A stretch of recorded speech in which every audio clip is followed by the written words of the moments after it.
Boa noite a todos. Com enorme satisfação e na noite de hoje vamos dar continuidade ao diálogos entre magistratura e advocacia, um evento em parceria da APAMAGES e o Instituto dos Advogados de São Paulo. Hoje o nosso encontro será sobre as perspectivas sobre o sistema dos juizados especiais no Estado de São Paulo, turmas recursais e turmas de uniformização de jurisprudência.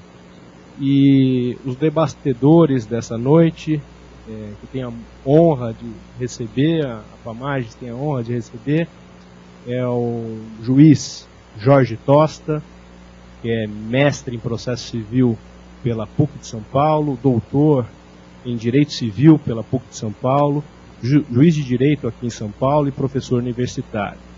E ao meu lado, representando os advogados, o professor universitário também, professor Marcelo Villar, que é mestre e doutor em processo civil pela Universidade de São Paulo. Eu começo passando a palavra para o professor Jorge Tosta, para suas considerações iniciais. Sobre as perspectivas do sistema, eu queria que ele falasse um pouco sobre as turmas recursais. Como é que está funcionando essa questão em São Paulo nos dias de hoje? Quais são as alterações? Qual é o sentimento da magistratura em relação aos juizados especiais? Boa noite a todos. Em primeiro lugar, eu quero agradecer o convite que me foi formulado pela APAMAGES, Associação Paulista de Magistrados, também pelo IASP, Instituto dos Advogados de São Paulo. Quero cumprimentar aqui em particular o Dr. Marcelo Benac, estimado amigo, que hoje nos honra aqui com a presença. Cumprimentar o presidente de mesa, o Dr. Diogo Machado de Mello, o meu colega hoje aqui, palestrante, Dr. Marcelo Vigliar, e dizer que é sempre uma honra, uma satisfação estar aqui na APAMAGES, nossa querida APAMAGES. A Associação Paulista de Magistrados sempre foi uma instituição preocupada com a divulgação cultural e promove esses cursos sempre em parceria com outras instituições para divulgar mesmo o pensamento do juiz, o pensamento também dos tribunais a respeito de certos temas. Esse tema de hoje, perspectiva sobre o juizado, sobre o sistema dos juizados especiais do Estado de São Paulo, turmas recursais e turmas de uniformização, ele é bastante interessante e importante, porquanto temos, na atualidade, 2 projetos de lei, um em trâmite na Assembleia Legislativa de São Paulo, que trata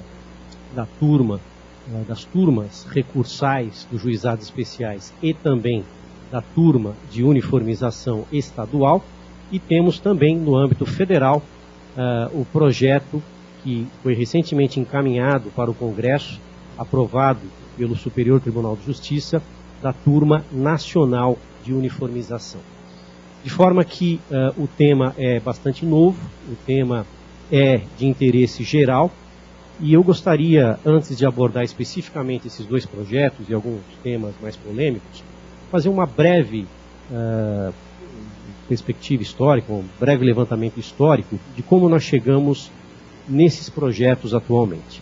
Bom, nós sabemos que o sistema dos juizados especiais, ele foi criado em 1984, com a Lei 7.244, a antiga Lei dos Juizados Especiais, o Juizado de Pequenas Causas.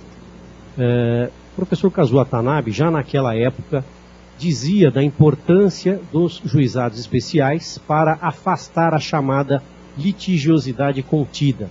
O que era isso? O professor Kazuo Watanabe, com a percussiência e sabedoria que lhe é peculiar, já antevia que o judiciário não estava próximo do cidadão e que muitas vezes deixava de servir como caixa de ressonância e de dar resultado, resposta a esses litígios de menor complexidade.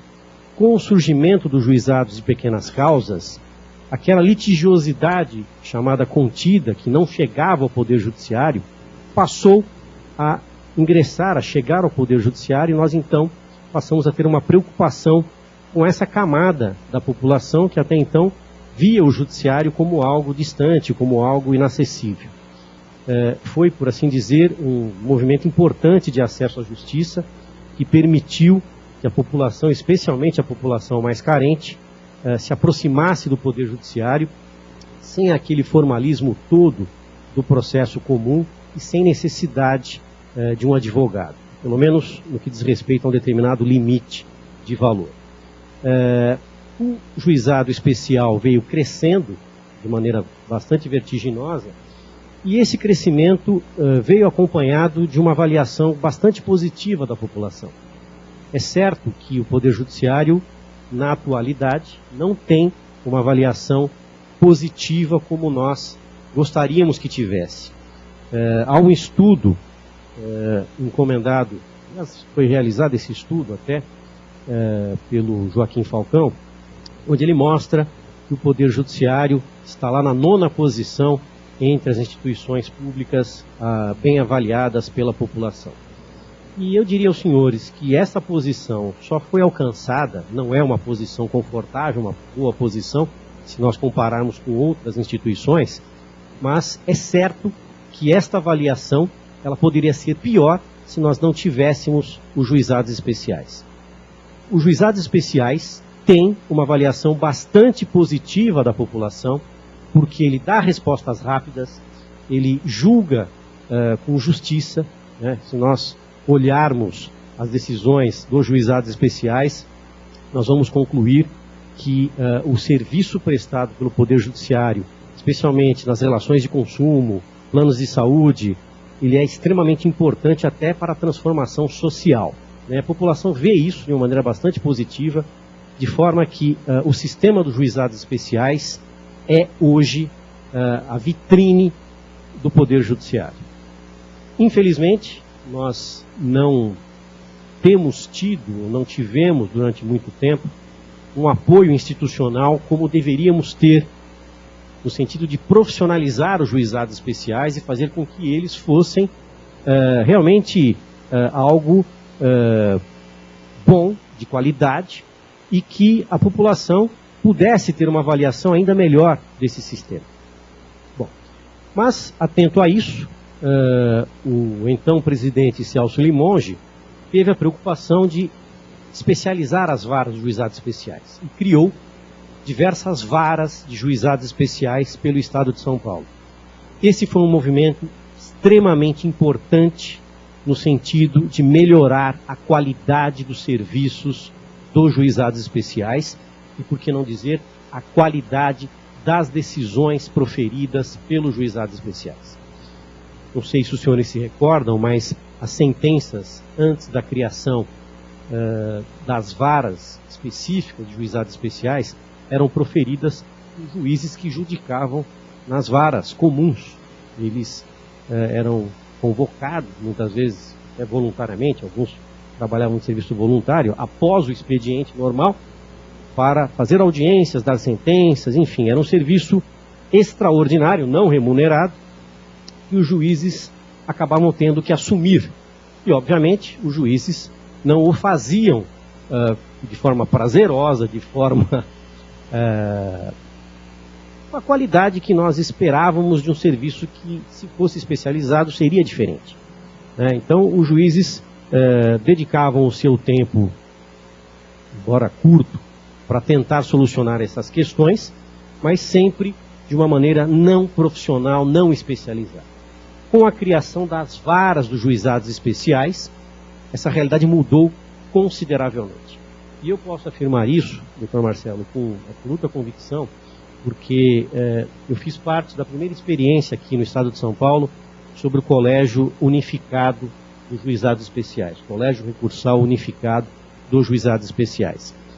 E nós ficamos nessa condição e julgamos diversos recursos no estado inteiro durante 2 anos, e nós percebemos claramente essa diferença daquelas causas que eram julgadas pelos juízes das varas comuns após o seu horário normal de expediente, como um serviço extra, daquelas causas que eram julgadas pelos juízes das varas especializadas dos juizados especiais. houve um salto qualitativo impressionante.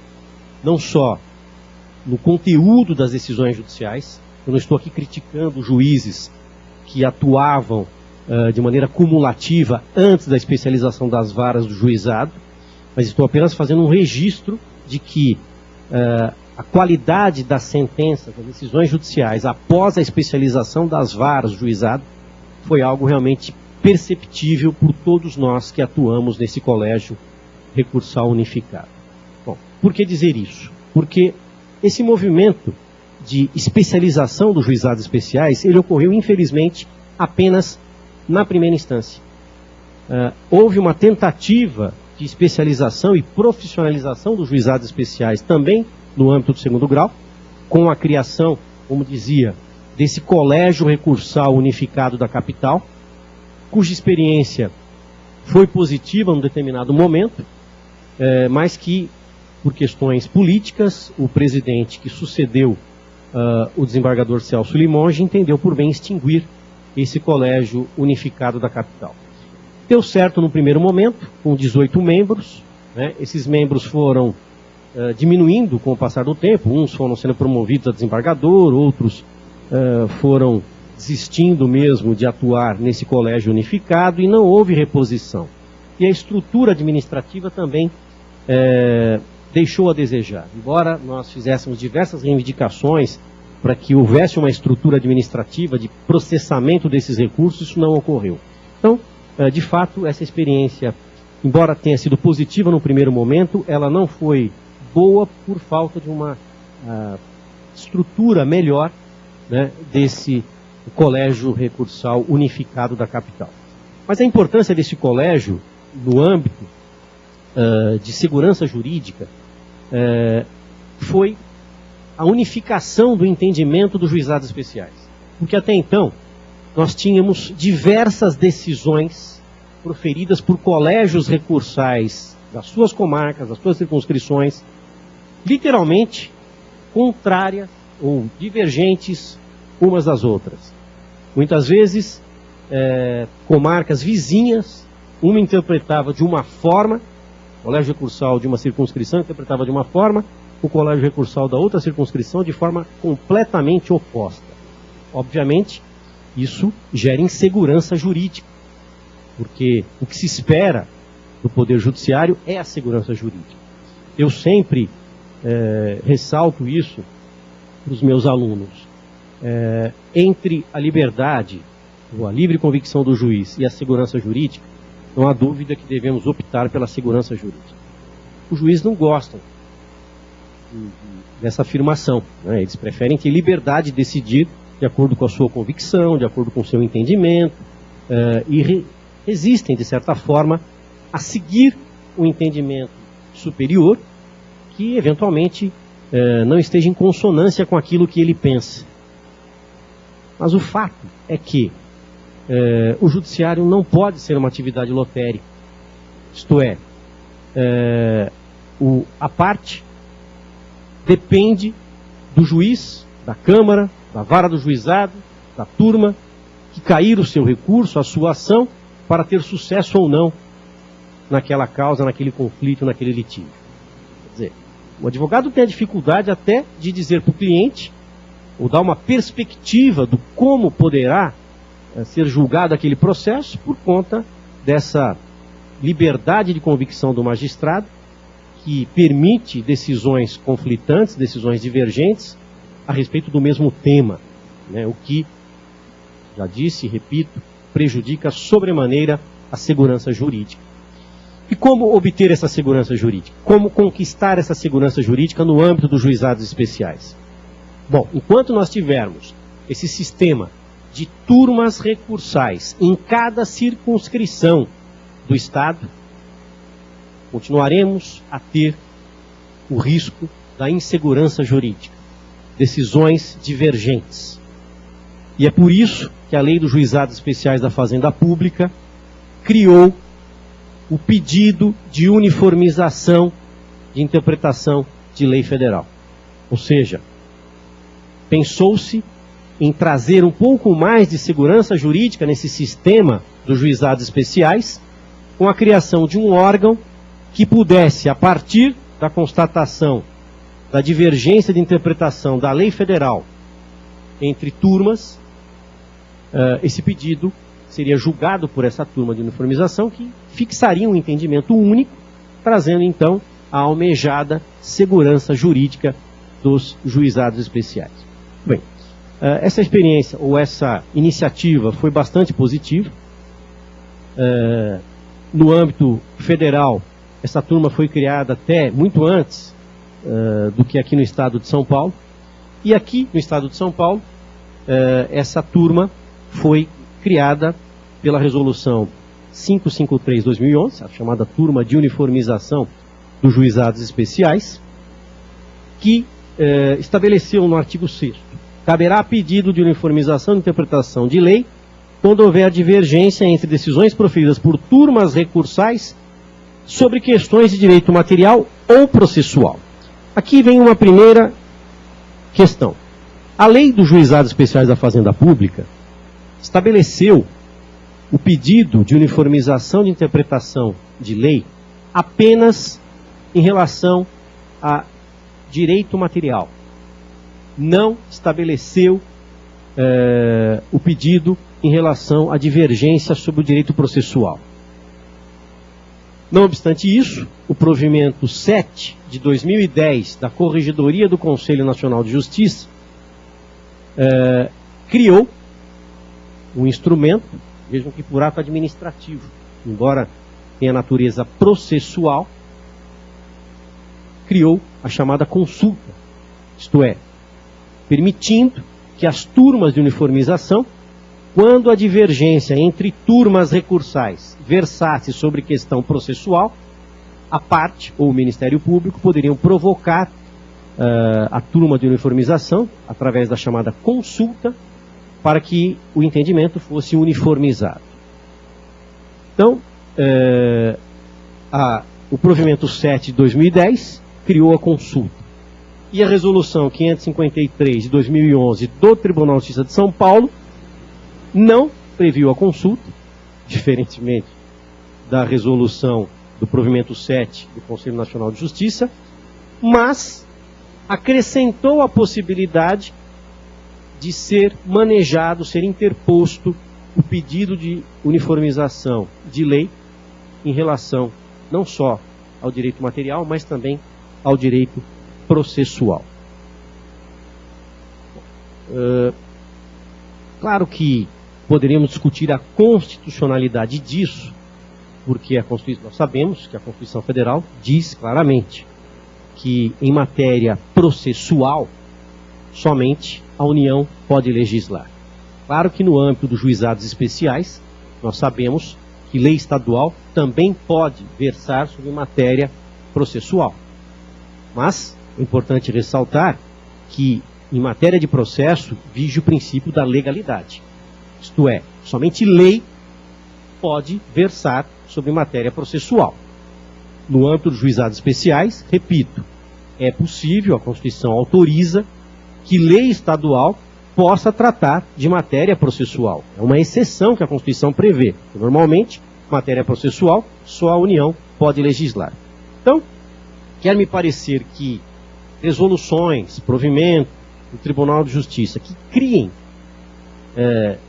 institutos jurídicos processuais, né, padecem do vício de inconstitucionalidade, né, o que parece será corrigido com esse projeto de lei que foi encaminhado pelo Tribunal de Justiça para a Assembleia Legislativa, né?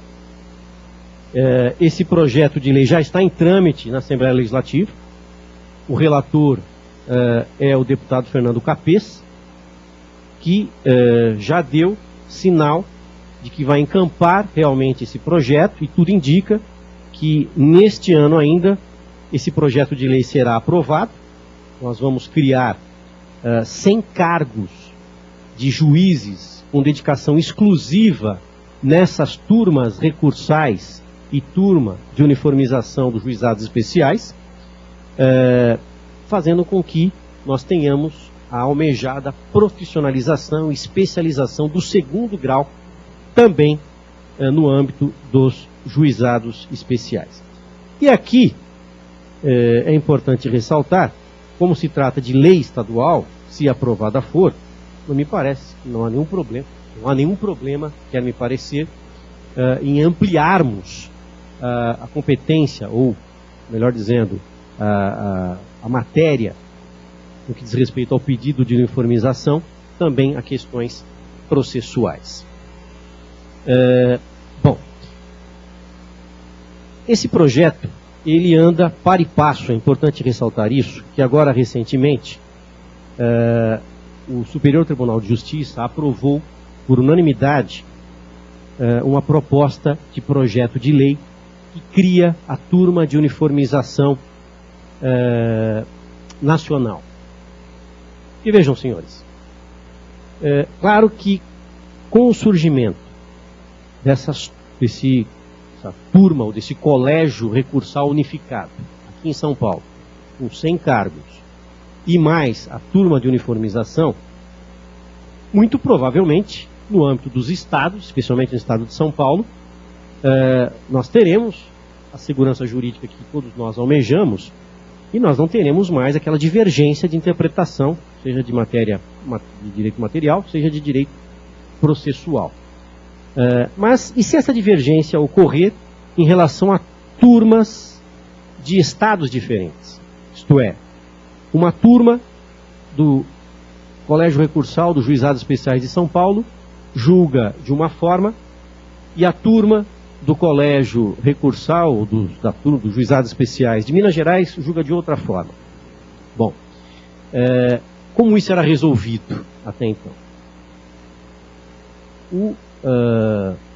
A lei dos Juizados Especiais da Fazenda Pública estabelecia que, neste caso, o Superior Tribunal de Justiça seria provocado para dirimir a divergência.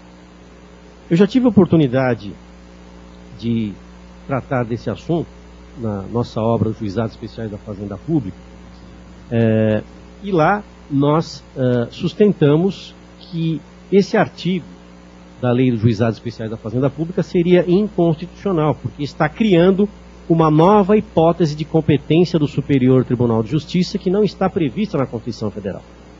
Vejam que a competência dos tribunais de superposição, elas são números clausus. A competência é números clausus.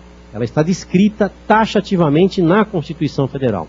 Qualquer ampliação dessa competência só pode ser feita por emenda constitucional. Não pode lei infraconstitucional ampliar a competência do Superior Tribunal de Justiça, aliás, de nenhum tribunal superior, ou particularmente do STJ e do STF. Né? Então, a lei dos Juizados Especiais da Fazenda Pública, quando estabeleceu essa competência do STJ, obviamente, criou uma situação difícil, porque o STJ, em alguns momentos, se recusava a decidir essa divergência.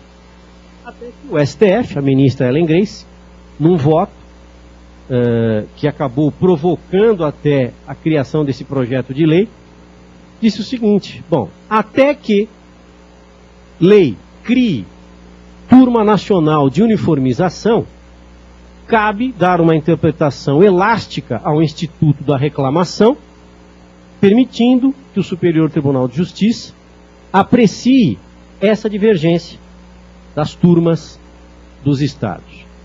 Bom, a emenda ficou pior que o soneto, né? Na verdade, o STF não queria decidir isso, o STJ também não, mas o STF preferiu jogar isso para o STJ. E, rigorosamente falando, quem atua nos juizados especiais sabe do que eu estou falando, o STJ passou a ampliar o Instituto da Reclamação de uma maneira bastante incisiva, decidindo praticamente sobre tudo.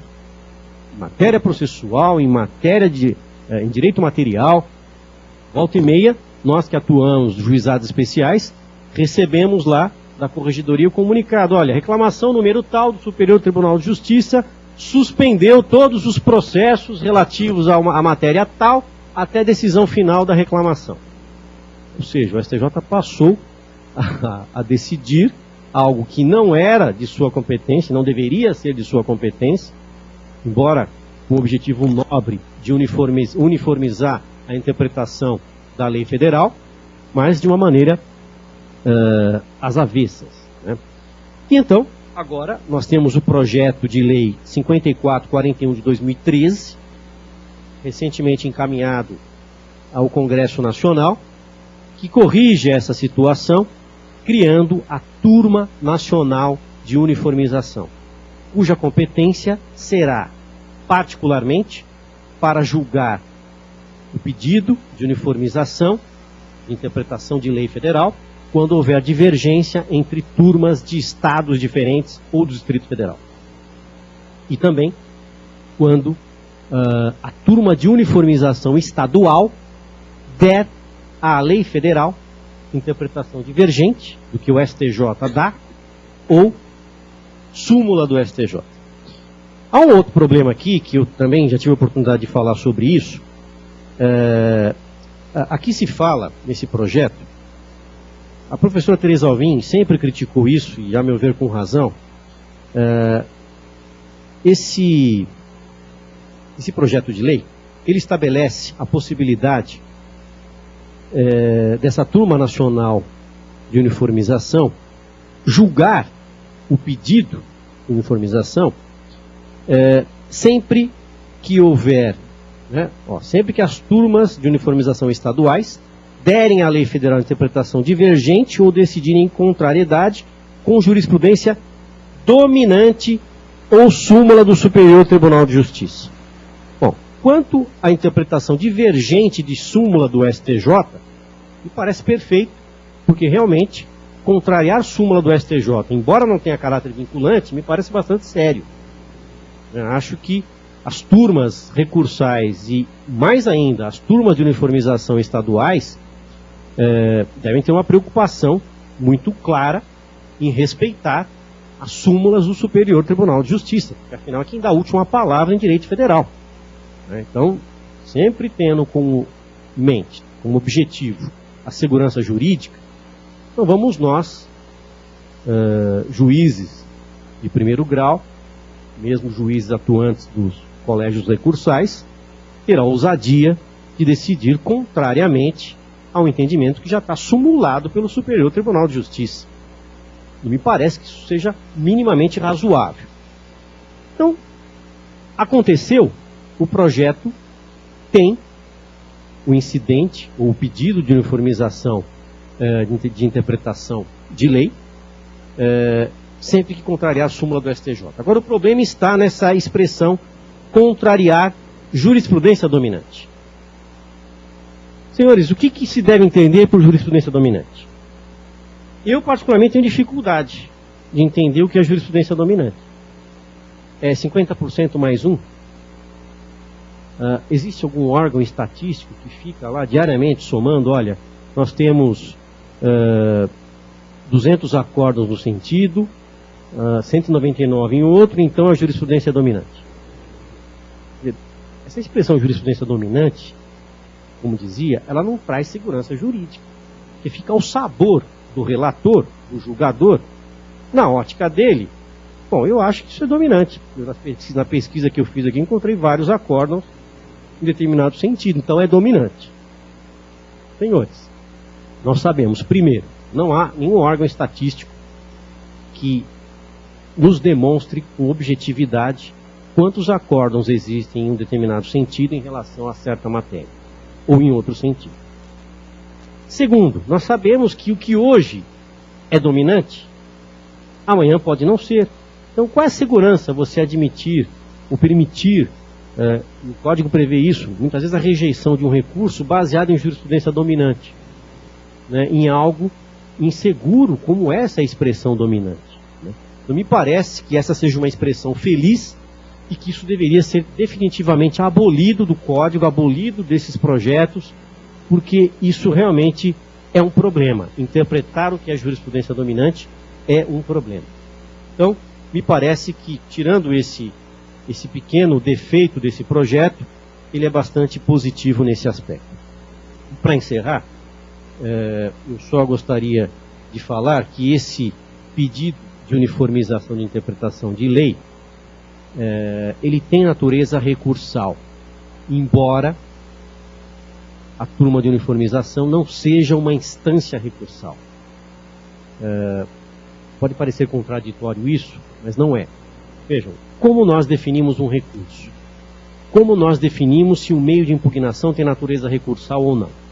Primeiro, qual o objetivo daquele meio de impugnação? Se for desconstituir, aclarar, reformar ou anular uma decisão judicial, já é um primeiro indício que estamos diante de um recurso.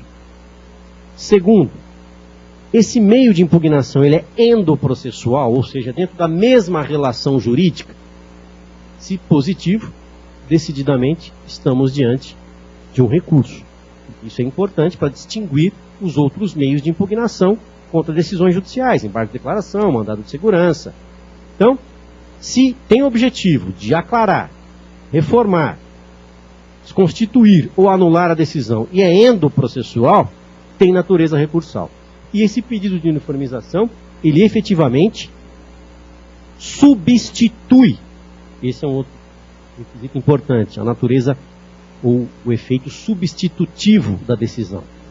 A turma de uniformização, quando acolhe um entendimento divergente do acórdão contra o qual foi interposto o pedido, ele substitui a decisão da turma recursal, fazendo prevalecer aquela decisão. Então, tem efeito substitutivo, reforma tem por objetivo reformar a decisão e é endoprocessual, é dentro da mesma relação jurídica. Portanto, tem natureza recursal esse pedido. Mas não se pode interpretar que a turma de uniformização seja uma instância recursal. Por que dizer isso? Não é terceira instância. Porque se nós interpretarmos dessa forma, nós vamos passar a ter decisões do STF, em particular, não admitindo recurso extraordinário contra decisões de colégio, de turmas de colégio recursal, que contrariarem a Constituição Federal, porque não foram esgotadas as instâncias recursais. Então vejam, é opção da parte ingressar com o pedido de uniformização ou com recurso extraordinário, ou os dois. Você pode interpor o recurso extraordinário, porque o acórdão da turma contrariou a Constituição Federal, e também com o pedido, ingressar com o pedido de uniformização, porque está divergente, é divergente de outra turma do mesmo Estado. Agora, se nós entendermos que a turma de uniformização é uma instância recursal, logo nós vamos ter uma interpretação de que não cabe recurso extraordinário sem que tenha sido tentada primeiramente a uniformização do entendimento junto à turma. Então, me parece que tem natureza recursal, mas a turma de uniformização não é uma terceira instância. E, agora realmente para encerrar, só gostaria de dizer o seguinte, nós já estamos com sessão marcada para o dia 21 agora de agosto, a primeira sessão da turma de uniformização, da qual eu faço parte aqui no estado de São Paulo. Nós somos em 5 juízes, mais o desembargador, presidente do Conselho Supervisor dos Juizados Especiais.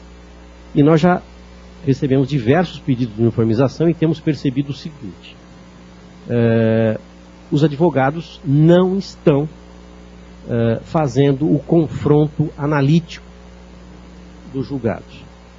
Vejam, doutores, a interpretação que, num primeiro momento, nós estamos tendendo a fazer é que o confronto analítico é, em tudo e por tudo, igual àquele que o STJ exige no recurso especial quando há dissídio jurisprudencial. Nós sabemos que é preciso indicar o repositório oficial, demonstrar a existência da divergência material, seja através de acórdão publicado nos sites dos tribunais, ou com cópia do acórdão, dos acórdãos divergentes, ou com cópia de revistas oficiais, enfim. A resolução dispõe como se demonstrar essa divergência. Agora, além disso, isso é importante, é preciso demonstrar analiticamente a divergência. Como é isso? O acórdão da Câmara tal disse isso, transcreve o trecho. O acórdão da outra turma disse o seguinte, transcreve o trecho divergente. Eu sempre falo para os meus alunos que seria até interessante fazer em forma de tabela.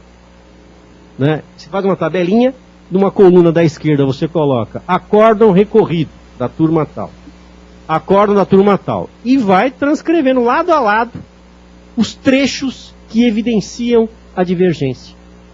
Sem isso, não é possível admitir o pedido de uniformização. O que nós temos visto, simplesmente os advogados juntam os acórdãos, falam, olha, o acórdão recorrido decidiu em um sentido e o acórdão tal decidiu em outro sentido.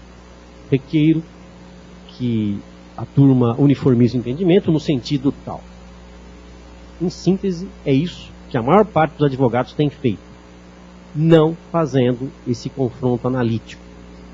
E nós já temos uma preocupação em baixar alguns enunciados, e entre eles, será esse, com certeza, tratando da necessidade de fazer esse confronto analítico para que o pedido seja realmente admitido.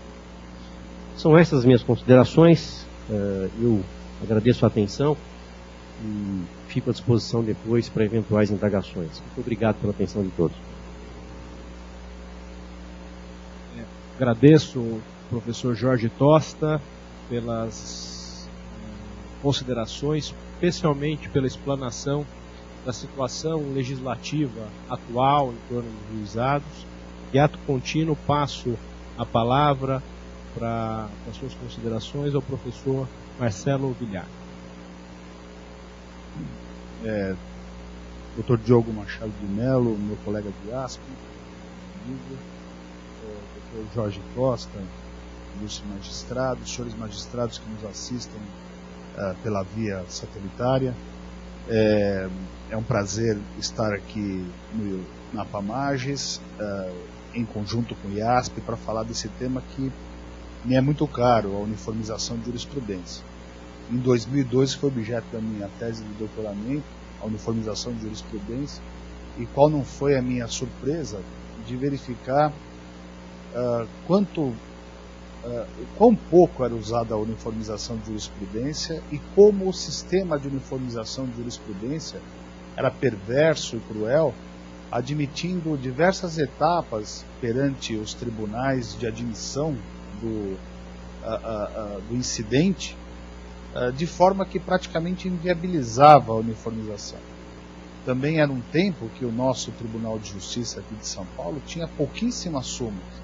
Hoje, quando eu vejo essa edição de súmulas, eu fico absolutamente satisfeito e absolutamente feliz, porque me parece mesmo que há esse espírito também na justiça comum, que por uma questão de injustiça, sem nenhum trocadilho, é chamada de justiça com competência residual, mas que decide as coisas mais importantes da vida das pessoas.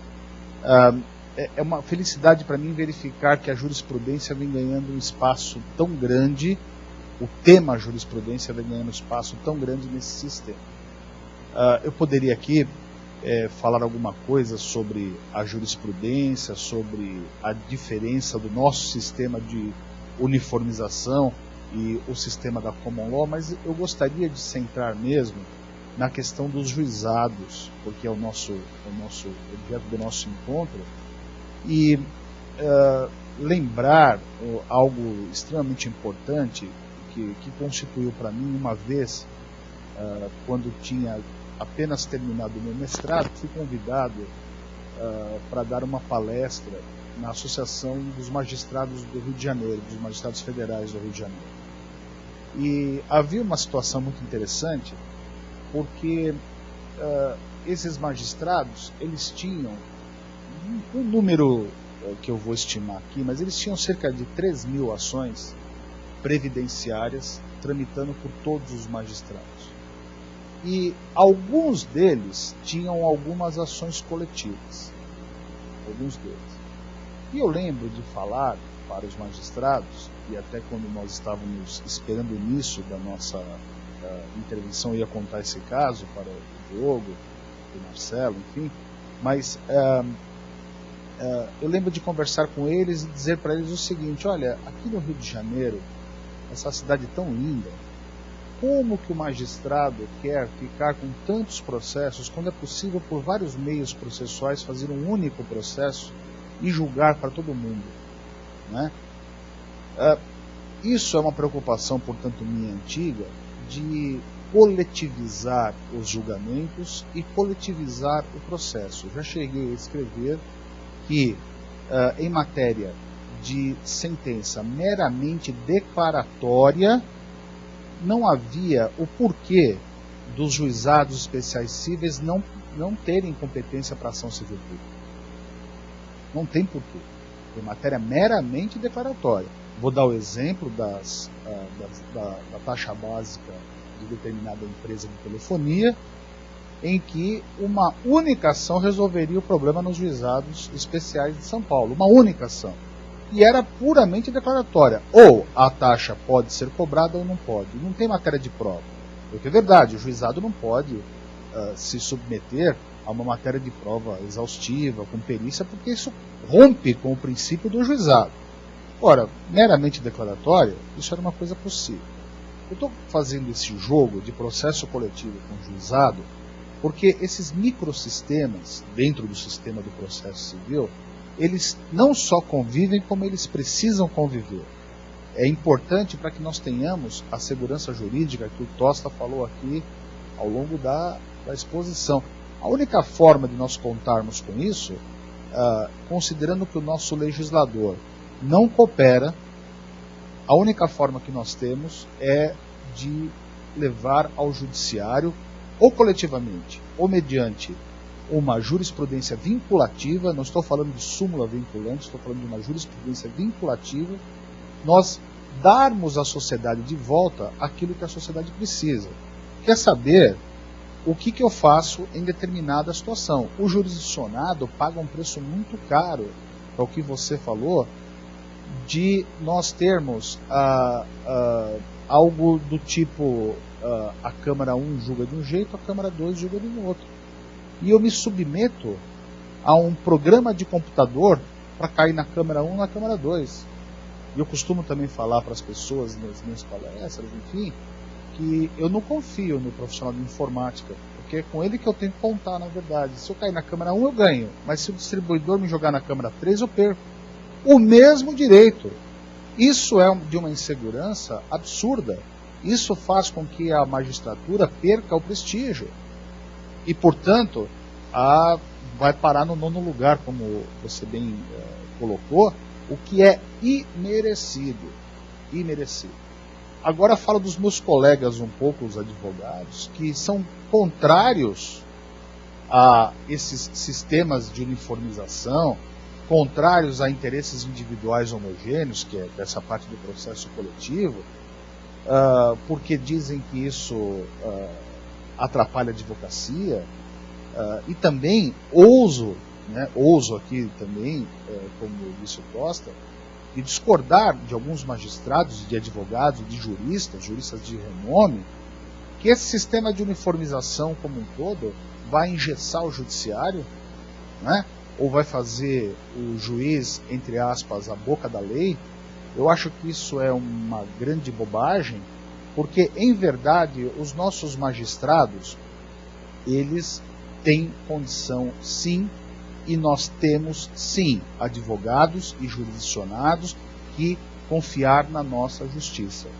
Eu acho que no momento em que nós perdemos a confiança, porque há quem diga, eu não posso também confiar num magistrado que vai dar uma decisão que vai valer para todo mundo, ou numa única orientação, ou como você disse, olha, eu, magistrado, não quero perder a minha liberdade de convicção. Pois bem, se você não quer perder a sua liberdade de convicção, que não ascenda aos órgãos colegiados, permaneça em primeiro grau E ainda assim, como você muito bem colocou, ainda assim é obrigatória, na minha forma de entender, a observância de determinadas orientações jurisprudenciais, sob pena do magistrado se transformar, ao invés de não querer ser um boca de lei, mas ele vai se transformar num doutrinador.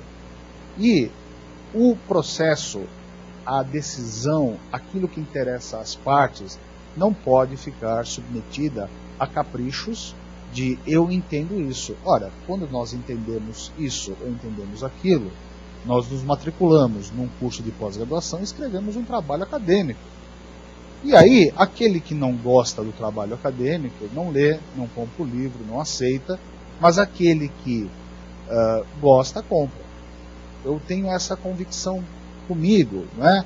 E digo mais, nós temos um amparo constitucional para essa extensão de uniformização. Esse amparo constitucional veio com a emenda constitucional 45. No momento em que eu crio uma súmula vinculante ou vinculativa, como preferem alguns, no momento em que eu crio elementos para admissão de recurso extraordinário, eu estou sim dando à jurisprudência um papel que ela perdeu há muito tempo.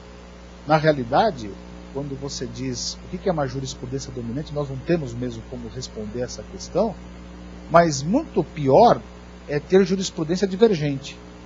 Como você falou, a Câmara 1 julga de um jeito, a 2 julga de outro jeito. Porque você fica completamente, enfim, sem proteção. E a emenda constitucional 45 vem nesse sentido e ela veio a ponto de criar e de permitir reforma no Código de Processo Civil, como nós vimos, tratando de recursos repetitivos, tratando de uma série de elementos muito importantes e que mostram cada vez mais essa tendência que nós temos a uniformizar entendimentos. O projeto do Código de Processo Civil, ele vem absolutamente forte nesse sentido. Ele vem forte em prestigiar a jurisprudência. A jurisprudência é, ou nós temos que nos acostumar com isso, uma forma de expressão do direito. Eu não falo aqui de antecedente judicial, que é uma confusão danada, né? Eu falo assim, olha, conforme jurisprudência do Tribunal de Justiça do Rio de Janeiro, eu vou ver tem um antecedente só. Isso não é jurisprudência. Agora, as uniformizações de entendimentos, elas têm que prevalecer. É a única forma que nós temos de dar ao jurisdicionado alguma forma de controle na atividade do Poder Judiciário, considerando que nós não elegemos os nossos juízes, vírgula, ainda bem que não elegemos, né? Os nossos magistrados ascendem aos cargos por diversas formas, mas nós não temos essa forma política de participação direta, felizmente, e por isso, alguma forma de controle nós temos que ter. E a jurisprudência me parece que é um controle bastante sério e, com o tempo, os próprios magistrados vão se acostumar com isso e os advogados idem. Uma vez o professor Barbosa Moreira falava de algo absolutamente interessante, ele dizia, nós estamos caminhando para um sistema parecido com a Common Law, dando mais vida à jurisprudência, e os países da Common Law vêm legislando cada vez mais. Porque, na realidade, nesse meio caminho que está a nossa segurança. A questão não é dizer que a jurisprudência, nós vamos fazer o estudo do Judge Make Law, não é isso. Mas, na verdade, nós vamos falar o seguinte, olha, o juiz, ele também produz o material jurídico. Ele não é simplesmente aquele que interpreta por um caso único. Né? Agora, o magistrado de primeiro grau, esse está livre, esse é a porta de entrada até para que nós tenhamos a possibilidade de falar em uniformização futura. Esse magistrado que recebe o caso novo, da lei nova, esse é o magistrado que vai dar a primeira interpretação. Eu imagino, e eu creio que o Tosta, o Marcelo também, quando adveio o Código de Defesa do Consumidor, no dia seguinte à vigência do Código, tiveram que ter uma outra visão para as relações de consumo, que anteriormente tinham apenas com base no Código Comercial, na responsabilidade civil do Código Civil de 16, passaram a ter que interpretar aquelas diversas garantias de modo a criar um entendimento que, indo para os tribunais, foi criando um outro entendimento, que indo ao Superior Tribunal de Justiça, que existe exclusivamente para interpretar a lei federal e, portanto, nunca que deveria ter julgados diversos. Nós encontramos no Superior Tribunal de Justiça julgados divergentes, desses que dá para comparar com coluna, que eu também acho que é esse o caminho. Há necessidade de demonstrar a divergência de uma forma muito clara, mas o Superior Tribunal de Justiça, por vezes, na época que a ação civil pública era novidade, na mesma turma tinha acórdão dizendo que o Ministério Público era parte legítima e que não era parte legítima. Aí eu imagino os promotores, eles se enforcavam, né? Porque na verdade eu não sei, é legítimo ou não é legítimo? Isso vira uma coisa um pouco esquizofrênica, na verdade, né? O que eu faço com isso aqui? Né? Eu posso ou eu não posso? Qual que é o meu limite de atuação? Né? E isso é absolutamente lesivo. E nesse sentido, eu destaco aqui alguns dispositivos dessa resolução 553 de 2011, que na sua essência ela é maravilhosa na minha forma de entender, ela é inovadora na minha forma de entender, e apresento aqui apenas assim para fins de consideração e para que nós pensemos no tema, uma crítica ao artigo 9º, parágrafo 2º dessa resolução, que ela prevê a possibilidade de um empate entre as turmas, no momento de resolver a divergência, que crie-se um empate. Se for em matéria penal, diz lá, haverá um desempate, mas se for em matéria civil, a uniformização não ocorrerá. Eu sinceramente não entendi. Essa é uma crítica que deve ser feita, porque se a uniformização é aceita a partir do peticionamento do advogado, e eu acho que ele deve esgotar essa via antes do recurso extraordinário mesmo, mas se a petição a uniformização é aceita, não pode ter empate. Não é possível a gente imaginar que teve empate. Aí é aquela velha brincadeira, né? A gente julga empatado e condena o escrivão nas custas, né? Que é o único jeito que nós temos, porque não tem outra saída. Como é que vai empatar? Como é que empata um processo? 1 a 1, né? Como assim? Mas então que seja um número de magistrados que integre esse órgão de forma que não ocorra o empate jamais, né? Basta para isso, acho eu, que seja em número ímpar, né? Aí nós vamos inclusive ter o eventual desempate. Mas, para não dizer que estou criticando aqui, o artigo 10, o artigo seguinte, é maravilhoso, porque ele trata de um procedimento de recursos repetitivos igual ao que nós temos no Código de Processo Civil hoje, que só foi possível depois da edição da Emenda Constitucional 45. Com o quê? O fortalecimento da jurisprudência. Ou seja, o recurso para no tribunal, no STJ, no meu caso, aqui do recurso repetitivo do CPC, e pinça-se, não é, os precedentes e se dá ali uma solução, justamente como o Tosta ressaltou várias vezes aqui, para que tenhamos segurança jurídica. E aqui também é o que ocorre na previsão desse artigo 10. Ou seja, eu posso verificar a ocorrência de julgados repetitivos e chamar o processo, chamar o exemplar para dizer como será a interpretação do direito material naquele caso concreto. Que é um só, como você bem disse, legislado pelo legislador federal, na maioria das vezes, a matéria mais importante pelo nosso sistema federativo, que é muito estranho, ela é sempre da União. Se nós pegarmos as principais matérias, elas são de competência legislativa da União. O Estado ficou com muito pouco, na verdade, mas ok, o nosso sistema federativo é esse, tudo bem. E nós vamos ver a União, então, legislando sobre a principal matéria. E como assim eu vou ficar numa dúvida, né? Se eu tenho um direito que vale para o território nacional inteiro no sistema federado, Né? Por que não criarmos, cada mais rápido possível, essa uniformização também entre os órgãos recursais dos juizados especiais em extensão territorial nacional? O STJ tem que desempatar o que ocorre de divergência entre o que se dá como decisão no Mato Grosso do Sul e no Mato Grosso, por exemplo. São Paulo e Rio. Não é possível que nós tenhamos uma divergência. Daqui a pouco nós vamos ter uma decisão dizendo que o quadrado é redondo, nós vamos ter que aceitar. Né? E isso criando uma extrema dificuldade de interpretação. Nós vemos empresas deixando o Brasil pela insegurança jurídica, nós vemos empresas abandonando, não investindo maciçamente por conta de marcos regulatórios que são absolutamente derrubados por ações, muitas vezes. Nós vemos uma grande insegurança e o judiciário, então, nesse momento, tem um papel importantíssimo. Eu sempre, desde que estava na universidade, em todo momento, eu sempre tive na figura do magistrado a figura do socorro último. Do socorro último.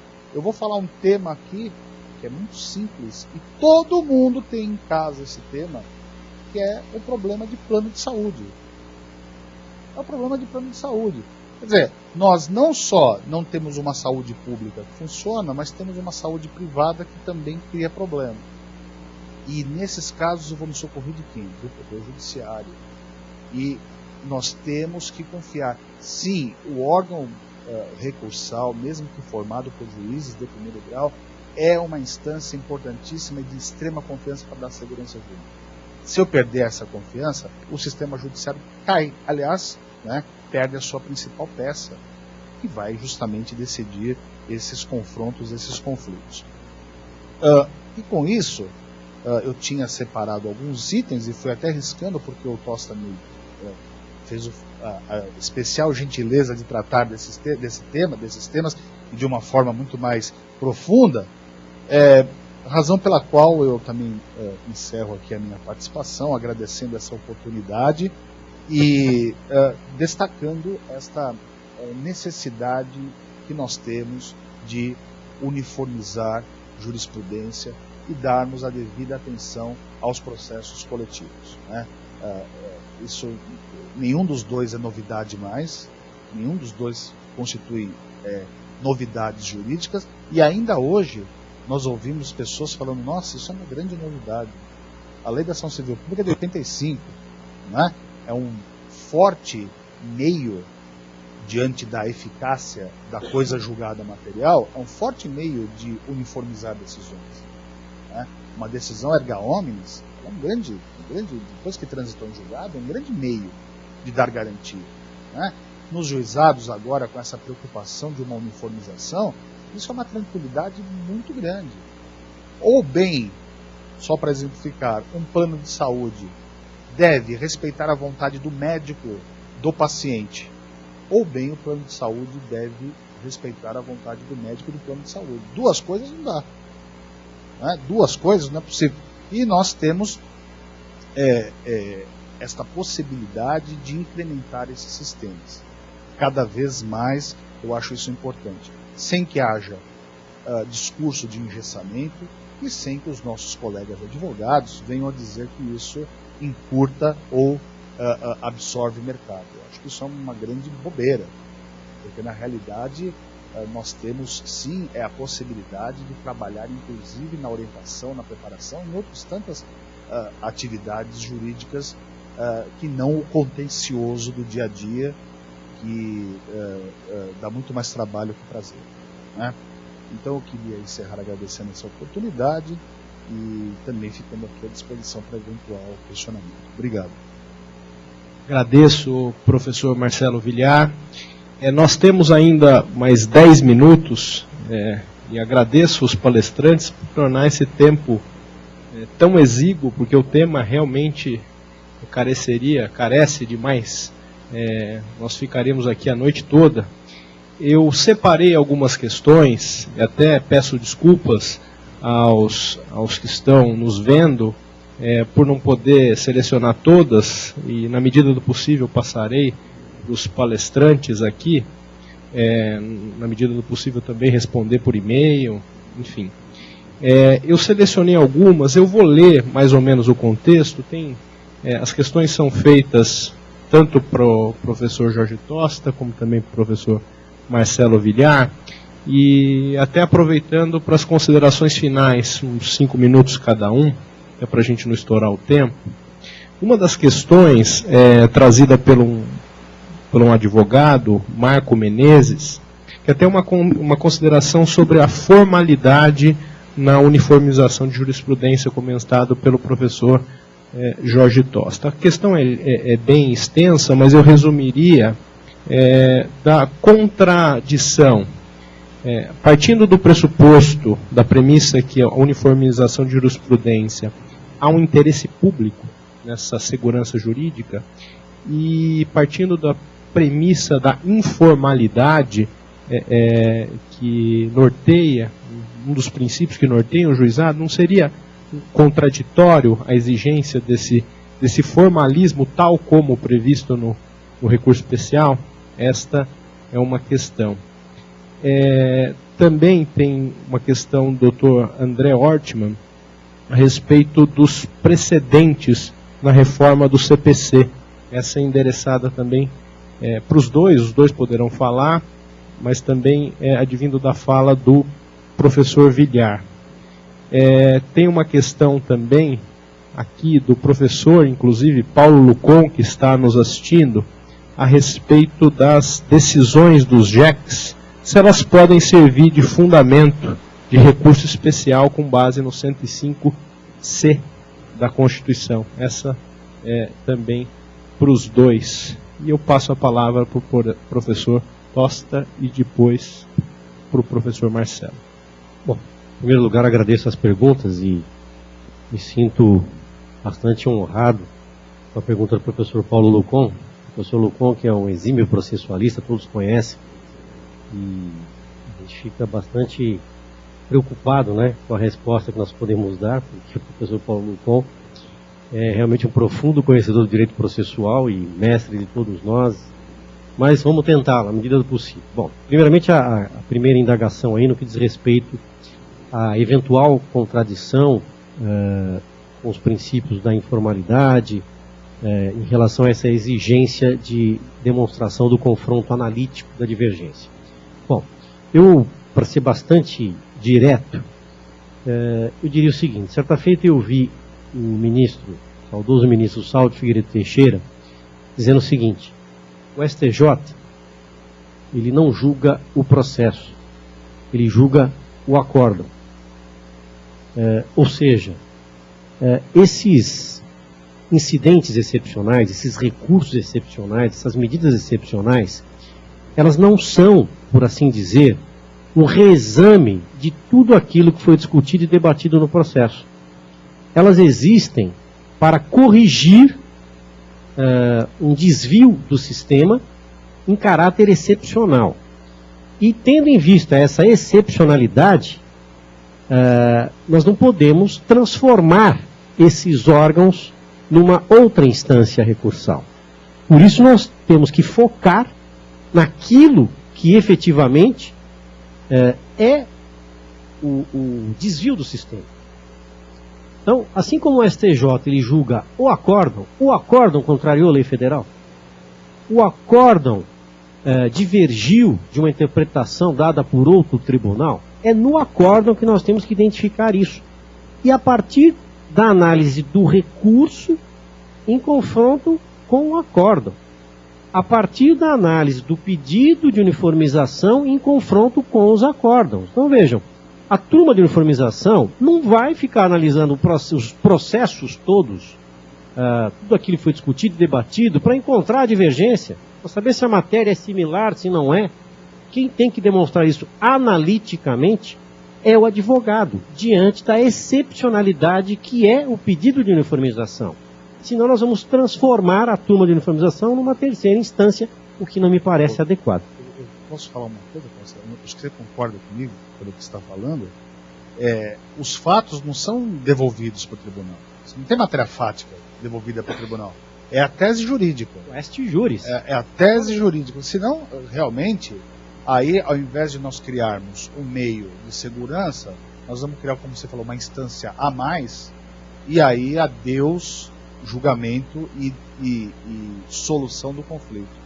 Eu concordo, sim, eu acho que foi a sua posição, a tese jurídica é o que importa, porque ela, em última análise, é que acaba prejudicando se for divergente. O pode e não pode com relação ao mesmo evento jurídico ali analisado. A outra colocação.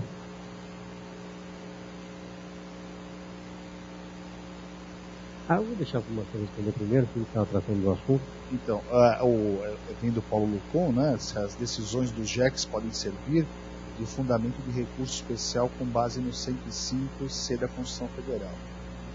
Enquanto nós não tivermos, na minha forma de entender, enquanto nós não tivermos as turmas de uniformização, a despeito da lei dos juizados não prever essa possibilidade, se nós tivermos esse espírito da admissão da importância da jurisprudência, do papel da jurisprudência no direito brasileiro, o que vem sendo demonstrado pelas recentes mudanças no Código de Processo Civil, por essa resolução do TJ, que é maravilhosa, essa 553 de 2011, né, pela Lei 12.153 de 2009. Se nós pensarmos nesse sentido, nós podemos imaginar que, enquanto nós não tivéssemos a possibilidade de contar com essas turmas de uniformização no STJ, poderia sim passar a constituir uma admissibilidade, a despeito, repito, de não existir a previsão de recurso especial nos juizados. Mas isso eu acho que seria de extrema importância, porque nós teríamos um meio paralelo, um meio substitutivo, enquanto não temos uma decisão. Porque, do contrário, como o Tosta bem colocou, nós vamos continuar tendo divergência de jurisprudência, não só dentro do STJ, o que me parece algo assustador, mas entre os estados, entre as turmas de julgamento de uniformização. Bom, me parece que não seria possível admitir o recurso especial por essa linha, porque, vejam, quando a Constituição trata do recurso extraordinário, ela fala lá no caput do artigo 112, causas decididas em última ou única instância, sem descrever os órgãos jurisdicionais contra os quais se admite o recurso especial, o recurso extraordinário. Já quando fala do recurso especial, o artigo 105 especifica claramente quais são os órgãos jurisdicionais contra os quais se admite recurso especial por aquelas alíneas do inciso 3º do artigo 105. E lá não estão mencionados os colégios recursais, as turmas recursais, nem turma de uniformização, enfim. Então, me parece que de lege lata não seria possível admitir o recurso especial fundado em dissídio, tendo como um dos acórdãos paradigmas uma decisão de turma recursal ou de turma de uniformização. Agora, de lege ferenda, se houver uma emenda constitucional que altere isso lá no recurso especial, acho que seria possível, mas quer me parecer que no primeiro momento há inclusive súmula do STF nesse sentido. Eu disse assim, no sentido de forçar mesmo para que, obviamente, não há previsão, mas mais ou menos como uma insurgência, quase que como uma desobediência civil, com o medo que eu tenho dessas divergências tão absurdas que nos causam um transtorno violento. Mas realmente não há previsão, como você bem colocou. O que o STJ tem feito com bastante prodigalidade é ampliar a reclamação. Ele tem admitido reclamações quase que diariamente contra decisões de juizados especiais que divergem de outras decisões do STJ, da interpretação de lei federal, o que, embora seja o uso às avessas do Instituto da Reclamação, foi a forma encontrada pelo STF e pelo STJ para uniformizar o entendimento no que diz respeito à interpretação de lei federal, trazendo um pouco mais de segurança jurídica. Né? Lembrando sempre que a segurança jurídica, a gente fala em segurança jurídica sem especificar muito do que se trata isso. Né? Segurança jurídica, ela se traduz na previsibilidade. Isto é, há de haver um mínimo de previsibilidade.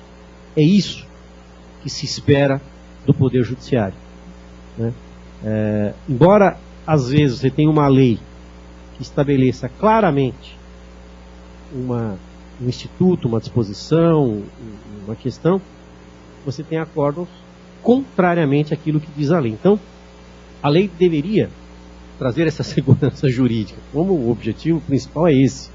Mas nem sempre ela traz por conta dessas decisões divergentes dos tribunais. Então, na medida em que nós tivermos um pouco mais de previsibilidade das nossas decisões, essa segurança jurídica será alcançada. Obrigado mais uma vez pelas perguntas, pela oportunidade. Quero parabenizar mais uma vez o IASP e a APAMAGES por essa iniciativa. Gostaria de perguntar se alguém dos presentes teria alguma questão. Com isso, eu encerro esse nosso encontro, agradecendo mais uma vez a Associação Paulista dos Magistrados e o Instituto dos Advogados de São Paulo por esse encontro, na expectativa que essa exposição, esse tema, tenha sido útil para todos. Muito obrigado.